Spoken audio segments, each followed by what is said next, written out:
It was a dark and stormy night when Robbie walked into the local Blockbuster video store. He had heard rumors of a new game that had just been released for the Nintendo 64, and he was determined to play it. As he made his way through the rows of movies, he finally saw it. Mario Kart 64! Robbie could hardly contain his excitement as he walked over to the gaming section of the store. As he approached the game console, he noticed that the store was eerily quiet. It was as if time had stopped in this part of the store. He shrugged off the feeling and eagerly inserted the game cartridge into the console. As the game loaded, Robbie felt a sudden chill run down his spine.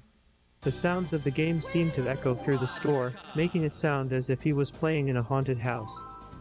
Despite his apprehension, he picked his favorite character, Yoshi, and started racing.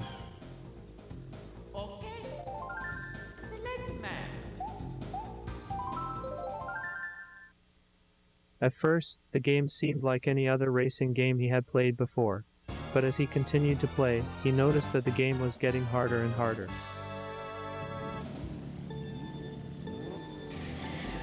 The controls seemed to be fighting against him, making it almost impossible to stay on the track. He could hear the faint sounds of laughter and whispers coming from the shadows of the store, taunting him. Robbie was determined to beat the game, no matter how difficult it became. As he played, the storm outside grew stronger, the wind and rain battering against the store's windows. The only light in the store came from the glow of the TV's screen. Suddenly, the game glitched, and a message appeared on the screen. You cannot leave until you win. Robbie felt a sudden dread wash over him. He was trapped, and the only way out was to win the game. The sounds of the storm outside seemed to grow louder, as if trying to drown out his thoughts. As the game progressed, Robbie's opponents became more aggressive, and the tracks grew more treacherous. But he refused to give up, even as the ghostly whispers grew louder and the shadows seemed to close in around him.